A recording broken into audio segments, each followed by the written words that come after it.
I got into history primarily when I was a child due to my love of mythology. However, the older I got, I became more interested in history since it seemed incredible that things nearly as awesome as Thor and Hercules, like the Hundred Years' War and Stalin, actually happened. After all those years, history and mythology are still linked in really palpable ways. Even though we know werewolves and dragons don't exist, for example, they still did mean things to the societies that believed they existed. People were scared of certain monsters in certain eras since those monsters symbolized the structures in those societies and how they thought.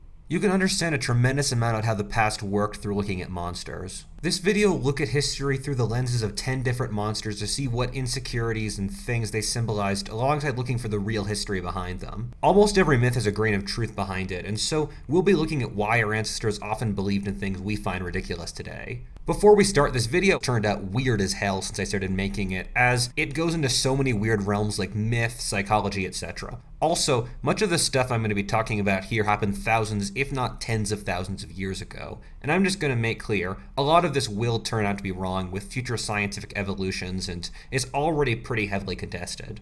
Well, time to get your silver bullets and cross, and make sure to always turn your head through this history of monsters.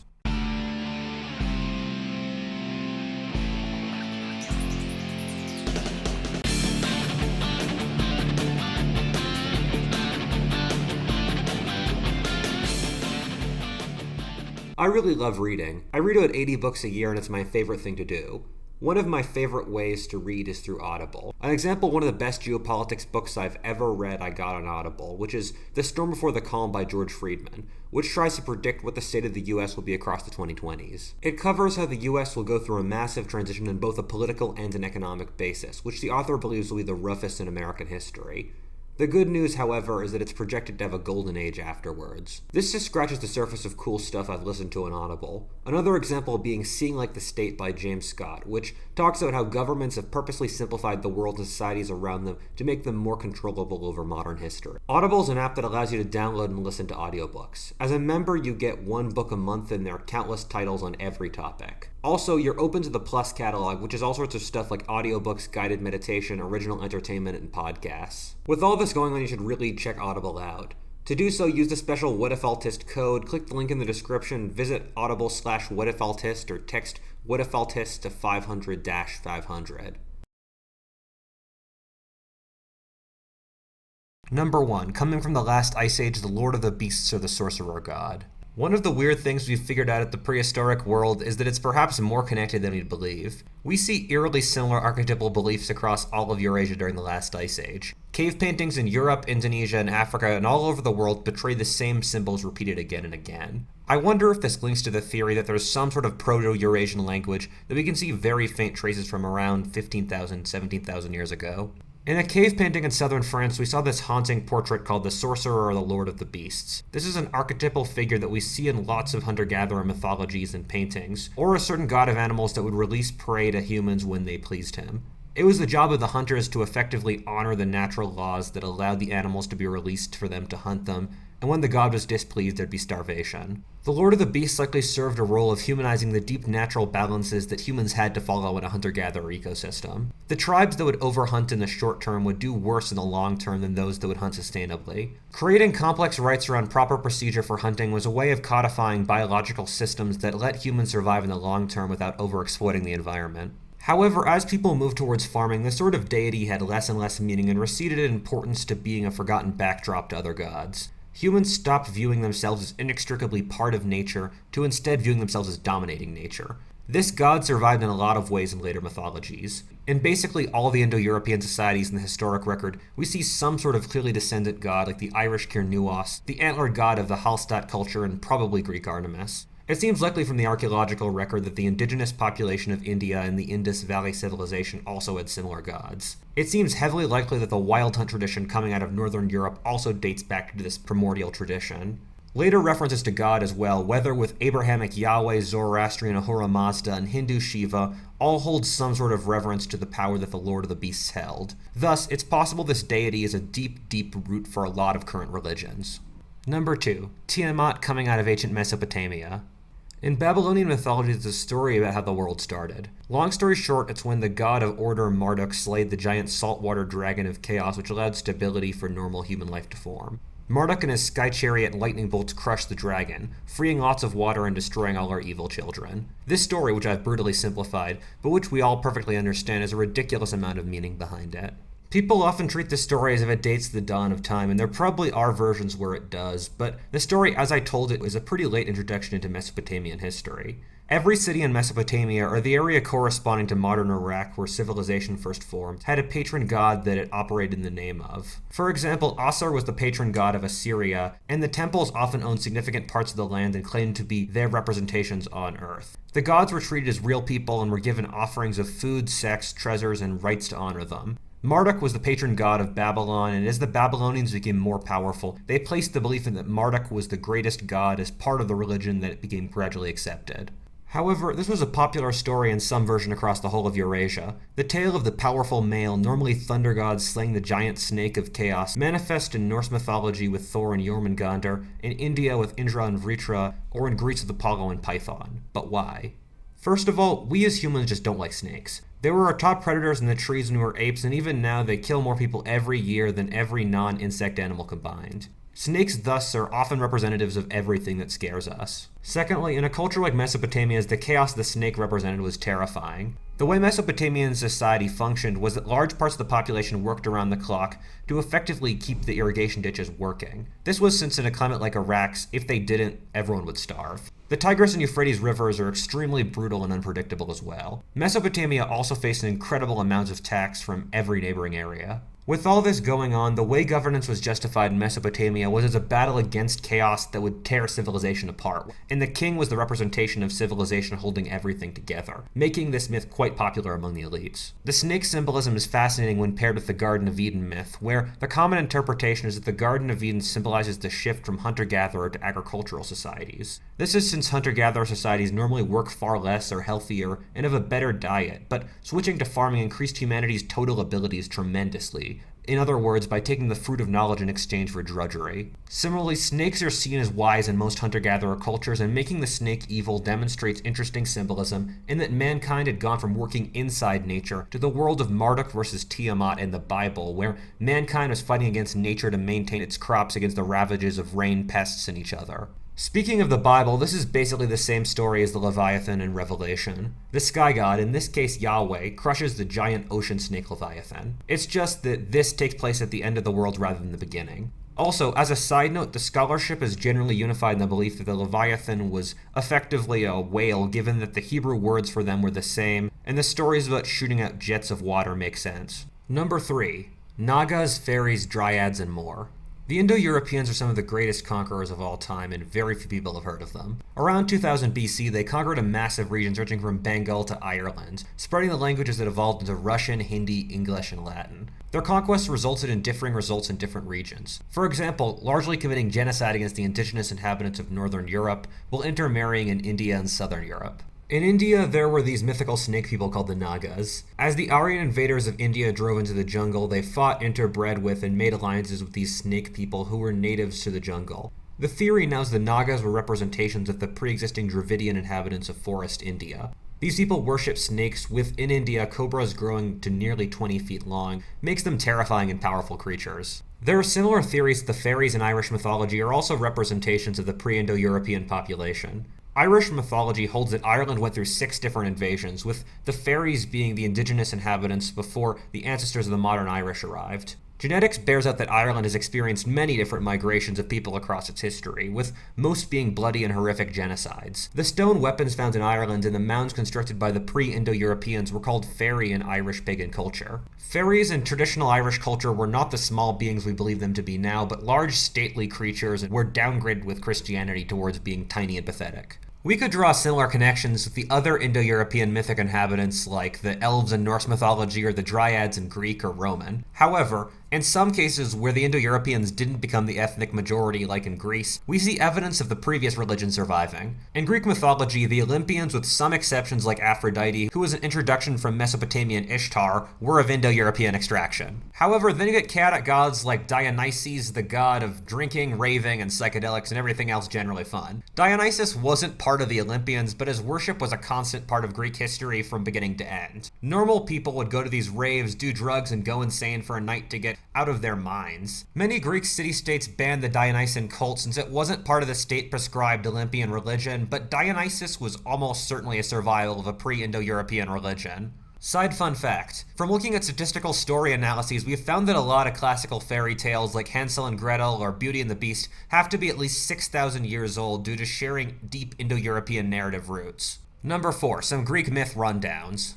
I started writing a bunch of different segments here about different ancient Greek monsters, and I realized I didn't have enough to cover any single one of them in a single section, but a bunch of interesting tidbits at a lot of them. The Amazons were almost certainly a derivation of the Scythians, or an Iranic people living around modern Ukraine that the Greeks traded with. We found from burials that the Scythians had some warrior women. The Greeks were a deeply patriarchal culture, and so found the idea of any women fighting horrifying, and that gradually evolved to tribes of just women warriors. The Centaurs, meanwhile, were the Thracians, a similar people to the Scythians living around modern Bulgaria, whose reputation as great horsemen mutated into being literal horsemen. The Cyclops are likely based off seeing the fossilized skulls of dwarf elephants on islands in the Mediterranean, which do actually look like the skulls of one-eyed giants. The Griffins are also probably based off seeing the dinosaur Protoceratops skulls in Central Asia, where the Griffins supposedly lived. Take Scylla or Charybdis also, or the sea monster and whirlpool monster that nearly killed Odysseus' fleet when he was sailing between Sicily and mainland Italy. Old sailing charts show that this strait used to have a large whirlpool in it that no longer exists, which would have made navigation difficult. The Minotaur was likely a representation of the bull cults that were deeply popular in the Bronze Age. I remember going to the Museum of Anatolian Civilization in Ankara and be like, oh my god, not another bull god. This probably derives from the Indo-Europeans who, as a herder people, were very much into cattle. The bull was a representation of male sexuality and power, with the cult of the bull being an important part of the Cretan Minoan court. The Minoan culture fell around 1300 BC, and then there was a lengthy Dark Age, and so by the time these myths crystallized around 800 BC, a lot of the previous civilization had just been forgotten. The ruins of the giant labyrinthine palace at Knossos might have been confused for an actual labyrinth, and all the bull memorabilia lying around might have resulted in people drawing a logical connection that just wasn't there. Similarly, Knossos sits on a volcanic fault line, thus resulting in making the ground actually make bull-like sounds from underground volcanic pressures. The bull cults survived for a while, with the coolest example being Mithraism during the Roman Empire, in which initiates to the mystery cult would be bathed in a bull's blood, which would be butchered on top of them in order to join the organization. The famous Oracle of Delphi sat on top of a massive fault line that resulted in creating fumes that acted sorta like psychedelics. The Oracle of Delphi also had one of the best intelligence networks in Greece as well, meaning her opinions were quite well informed. We actually forget this, but the Oracle of Delphi was hugely politically biased while claiming to be objective, almost like the New York Times today, and so it was controversial and a lot of her opinions were pushing political agendas. The oracles were originally teen girls, but they said too much dumb stuff, so they were replaced by older, better informed women. Number 5. The Dragon. So many cultures have some variation of the dragon. Whether with Quetzalcoatl in the Aztecs, the Piazza in North America, or dragons in China, Europe, the Middle East, hydras in the Congo, or the Bidda serpent in Mauritania. The preoccupation with the giant serpent probably comes from the millions of years our ancestors were scared of reptiles. Similarly, we don't put tigers or lions in the same inhuman, terrifying space, since as mammals we can see that they have emotions and we can relate to them. The dragon represents the force of raw nature wherever it manifests, whether through controlling the waters in East Asia or by killing sheep in the West. Interestingly, in cultures in which people are consciously dependent upon water supplies like Mesopotamia and Iraq, dragons are worshipped as divine or near divine since humans are humbled by their dependency upon nature. Meanwhile, in the more herder-based cultures like those derived from the Indo-Europeans or Semites, dragons are treated like mega lions or tigers that have to be killed to protect the humans' flocks. Different kinds of dragons look very different around the world and are probably pulling from different natural sources. The Chinese dragon, before all the weird deer horn stuff is added on, looks an awful like the monitor lizards that inhabit southern China. Similarly, the dragons from Greek and Roman mythology look a lot like Central African pythons. The Romans have records of killing pythons around 40 feet long in North Africa, and the Romans drove the North African lion and elephant to extinction, so why not some big snakes as well? The North European dragon, or the one we're probably most familiar with, looks similar to dinosaur fossils found in Northern Europe. Similarly, the trait of fire-breathing among dragons seems to only exist in Northern Europe and to have spread outwards with the Germanic conquests. I've heard the interesting theory that this comes from underground regions that have natural gas combined with peat moss which burns easily, creating the myth of fire-breathing creatures which live underground with treasure. Number 6. Coming out of medieval Europe, the Bonacon. There was a myth in medieval Europe that Asia was inhabited by a species of cattle called the Bonacon. The catch was that they shot out fiery turds for defense. The truth is it was probably based off some form of Central Asian cattle that's known to have a somewhat active defecatory process. But it's crazy to see an era as good with records as medieval Europe generally was to distort something coming from not that far away from Central Asia. So what was happening here? This is part of a pattern where medieval Europe would distort things that would appear normal to us. Lemurs in Madagascar became an island of civilized dog-headed people. Rhinos in India became unicorns. The giraffe became a weird animal called the camel leopard. Ethiopia, a Christian country during the Middle Ages, became Prester John, a massive India-sized nation ruled by a mythological immortal king. Ironically, the Portuguese partially sailed to Asia to look for Prester John and use him as an ally against the Muslims, but when the Portuguese found Ethiopia, it was fighting a losing war against the Muslims and the Portuguese had to save them. There is a strange medieval mythological animal called the vegetable lamb of Tartary, or a sheep that grew as a plant shedding wool. Guess what that was? Cotton. On the other side, in the Atlantic, there's this thing called the Sargasso Sea in the central Atlantic that has lots of seaweed and eels. The Middle Ages transformed this into the seaweed being so thick that ships got trapped in it, and then the eels, which became sea serpents, would start to eat the crew members one by one. The biggest factor in the creation of myths this bizarre is that by the time we get to around the year 1250, Western Europe had technological parity with Asia, but Asia was far more centralized and grand. Asia, with its more diverse climates, larger cities, and governments, appeared to Europeans to be a mystical land where anything was possible. When Marco Polo returned with crazy stories of the poorest people in India eating spice every day, and of giant dragons in the jungles of Burma, people would believe any of the rest anyone else said. The belief in an Orient this magnificent is what drove the Age of Exploration. European ideals of what Asia was like were so outsized that when Columbus reached Venezuela, he thought it must be the Garden of Eden. Funnily enough, if you were to match his sense of geography with our real-world geography, the Garden of Eden should have been placed somewhere around the modern Philippines. The really amusing thing is that when the Europeans were simping so hard for Asia, by the time they actually arrived in the early 16th century, they were easily far more powerful. A handful of Portuguese ships were able to seize control of the whole Indian Ocean's traffic, or possibly the richest area in the world. Number 7. The Vampire. Vampires, loosely defined as undead demons that suck the living's life force to stay walking, are surprisingly common across all of history and every culture, from the Sumerians to Twilight and from Mexico to the Philippines. I've actually read the interesting theory that vampire culture is developed once the region hits a certain threshold of population density. The theory goes that prevention of vampires requires societies to perform certain rituals like burying bodies to a certain depth that would prevent the diseases from rotting corpses and to infect the living. Rotting corpses often look vampiric after a few days' decomposition, often being deeply pale with congealed blood forming in the neck, almost like the body just gorged on blood. Vampirism is quite similar to rabies in all of the animals that are considered natural helpers of vampires, or wolves and bats are animals that give humans rabies.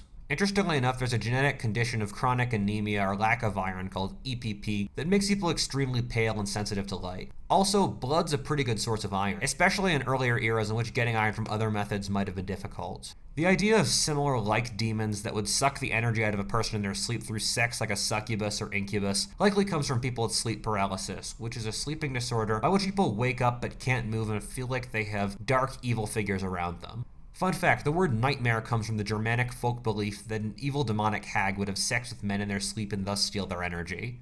The current pop culture vampires we have of being terrified of light and fearing crosses are Eastern European vampire cultures that were brought into the literary world by the fame of Bram Stoker's Dracula. The trend of sexy vampires in recent pop culture has confused me, alongside every other straight male in existence, and so I consulted a good friend of mine who's an expert in sex, relationships, and psychology. Long story short, he basically said that there was a study of female-oriented erotica stories, and the most common archetypes were vampire, werewolf, billionaire, surgeon, and pirate. The common factor among all of these is that these are powerful and competent figures, which would make sense given that in the zero-sum world of prehistory, a successful male was one who was good at hunting or managing the tribal warband. Some guys might want to judge women here, but remember male standards of beauty aren't exactly enlightened. The vampire is able to manifest all of these traits while also having more positive ones like being well-dressed, intelligent, wealthy, and cultured. My friend has a YouTube channel called Vinny Theory that, considering the channel's demographics, I highly recommend you check out in order so that you can gain some of the vampire's positive attributes. Number 8. The Witch. Witches have existed in every single culture to a remarkable degree. The truth is that there have been so many witches across history that I won't be able to cover all of them, and so will mainly focus on the West of the early modern period, in which the archetypal witch as we understand her today was formed. The medieval Catholic Church gets a way worse rap than it really deserves. In the Middle Ages, it was literally the top funder for science, ended the slave trade, creating the first system of human rights, supported women's rights more than any other main civilization, kept literacy and classical learning alive through the Dark Ages, and helped invent Europe's banking system, among other things. Until the Black Death as well, the Catholic Church didn't support the existence of witches. If you believed in witches and were a Catholic, you were viewed as an idiot or a heretic. However, the Black Death, which killed half of Europe's population, totally shattered a lot of the Catholic Church's precepts. Europe fell into a period of religious fanaticism as people tried to justify the suffering in the world around themselves. Gangs of people would walk around Italy and Germany whipping themselves for their sins while bathing, which had been a sign of civilization earlier, became viewed as unhealthy. This, combined with the rise of syphilis, resulted in an incredible rise in prudery across Eurasia. Syphilis was a disease that literally resulted in people going insane from sex, which resulted in people buttoning up quite a bit.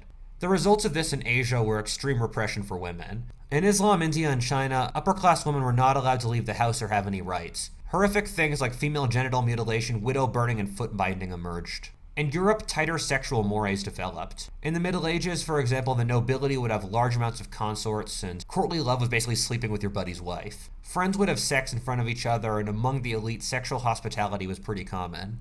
This greater prudery in the deeply patriarchal societies of the era resulted in men blaming women for their sexual urges. Women's power to control men through sex was heavily discouraged. The ideal woman went from a Guinevere who really controlled the court through having the king's knight simp for her, to an entirely faithful and devoted bourgeois wife. Which brings us to the witch, which is mixed up in an archetype of an independently powerful woman who has sex with Satan. The early modern era is an interesting one in which the quote-unquote conservatives were totally right and the quote-unquote progressives were wrong. Being a new progressive person in the 17th century involved supporting the centralized state and church, while conservatives supported local power and parliaments. To the progressive intellectual of the 17th century, witches represented the forces of Satan and sin that were holding back the centralized forces of church and state. We often view people calling out others as witches as uneducated bumpkins, but in the world of the 17th century, the most educated people believed and wrote treatises on witches. The people who did the Salem witch trials were some of the most educated in their hemisphere. Professors who could determine that the mini ice age was caused by a decline in solar flares believed in witches. It's interesting to see that you can correlate inflation and bad harvests with witch trials. When people couldn't control the outside world, they blamed it on witches. Also in Salem's case, we've tended to find that the witches lived in the wealthier areas and the accusers in the poorer ones, but the witches were outliers in the community. Thus, the accusation of others being witches was a way of assuaging envy. Number 9, coming from West Africa and modern pop culture, the zombie. How many of you really wish that you could wake up in the zombie apocalypse? No, as an actual question, how many of you would be happy to wake up in a world without electricity, where you worry every day about being killed and it's just you, your crossbow, and a band of friends against the world, taking it day by day? The fact that a significant amount of you would say that you would prefer that is absolutely bizarre and demonstrates an incredibly strange point and weakness of our society. Why would people escapistly want to move to a world where things objectively suck way more materially? Why do people want to vicariously end civilization? For some historic background, the zombie is a West African voodoo tradition in which a wizard would resurrect a corpse to work as his private slave. This moved to the New Worlds in the American South of the Atlantic slave trade. There's a very interesting real-world version of the zombie, that being in Haiti, the witch doctors or wizards will drug people to think they died, and then bury them, supposedly saying they resurrected them from the dead, while drugging them in order to prevent their brains from operating normally, keeping them in a form of slavery. However, zombies entered popular American culture in the 1960s and have risen to world popularity ever since. My reasoning for this might surprise you: the rise of control by experts and bureaucrats since the Second World War. In some important ways, we're less free than our ancestors who lived in autocratic societies. Although we can vote and have freedom of speech, the hours we sleep and wake up, when and how we work, what we say, and what we're allowed to do in our free time is far more controlled than any other era in history. With the exception of slaves and bounded people, a medieval peasant could wake up at whatever hour he wanted, drink on the job, swear about God's bones with his friends without any fear of being fired, be completely cantankerous and disagreeable while farming, jack off while milking cows if that's physically possible, and have epic knife fights at the bar after work. However, the modern world's actually far more controlling, since in an industrialized society, we all have to act as interchangeable cogs so that a highly complex system with millions on millions of people dependent upon it can work. A lot of this has been compounded by rule by experts, which has occurred since the Second World War. World War II was won by the Allies by having teams of experts figuring out scientific warfare, and this policy was carried back to the civilian world, now with every field such as business policy, ethics through social justice, government, corporate choices, food consumption, etc., being driven by experts. The main incentive all experts have is to maximize their own power, and that's what's happened, with the loss of freedom in real terms for the masses. Now a modern person goes to a controlled daycare where they do controlled activities, goes to a school at pre-appointed times, studies pre-appointed subjects, then gets slotted into a college based on a test score where they get fed a created ideology after which they work a job where they only do what their boss tells them to do, working at an appointed amount of hours. They mate through a dating app algorithm. Afterwards, they hope that a government tax will support them in their old age, where they get slotted in with the other elderly. The modern world feels deeply impersonal, controlled, boring, and artificial. A lot of this has to do with the way industrial societies are naturally structured, but in other parts, just people wanting more power. Americans have guns and are fine. Indian children play in trash heaps and are fine. The Dutch have prostitutes and cocaine and are fine. The zombie apocalypse is an escape from a lonely, boring, powerless world. It's a world where you don't have to continually sacrifice the present for tomorrow, where you can bond with your friends all the time and where the things you do actually feel like they matter. All those soulless, walking human corpses are representations of the bureaucratic, capitalist, industrial world that killed them as humans, while you and your friends have returned to your primal human roots. An interesting corollary to this is the hippie movement. This is also a reaction against the soullessness of the modern, bureaucratic, capitalist society. However, hippieism, rather than being aggressive, is basically a dumb, sexualized, Africanized, early Christian monastic movement, which is a statement I don't have the time to explain here, so here's a text wall. Number 10. Aliens, since around 1900. There are some myths of things that could be construed as aliens in the ancient medieval worlds, but the first real aliens came out of War of the Worlds by H.G. Wells. Being the genius that he was, War of the Worlds remains one of the more accurate visions of what aliens could possibly look like. Completely inhuman, sociopathic, and not following any value system we understand. After World War II, however, we saw that aliens became little green men and flying saucers. Much as we might not see it, understanding these little green men's really important. The most classic kind of alien that people claim to be abducted by or see is the Grey, or a tall, hairless person with a massive head. The strange thing is that if trajectories continue, this is what humans will look like in several million years. The trajectory in human evolution since we left the trees has been towards larger heads, longer limbs, greater hairlessness, and greater neoteny, in that humans look a bit like chimpanzee fetuses. Human fetuses, meanwhile, look a lot like gray aliens. If we look at the archetypal journey people take through psychedelics, it's that they go through a light tunnel and then through several adventures, seeing powerful figures that guide them. The alien abduction stories follow similar mental trajectories, and we see this with religious visions as well. I'd like to propose that aliens represent the fear of that as the future progresses, we lose our own sense of what makes us human. That we basically become hyper-rational, powerful, amoral, and inexplicable versions of humans with the power of gods. Interestingly, the reason H.G. Wells wrote War of the Worlds was to show how the Tasmanian natives must have felt by being eradicated by the British colonizers. Conservatives often view the 1950s as a simpler time, but truth be told, the 1950s were absolutely horrifying to live in since everyone was terrified of being irradiated in nuclear war, or communism winning in a horrific 1984 fashion. The social conservatism was largely a reaction by a generation that saw more evil than it was ready for and wanted to keep their wives and children away from it. The massive spike in alien sightings in the 1950s was likely a representation of A, fear of death from the skies, which is pretty similar to nuclear bombs, B, fear of the horror of what mankind was capable of causing, which was caused by the world wars which disrupted the 19th century view that God was leading mankind towards greater and greater moral progress via technology.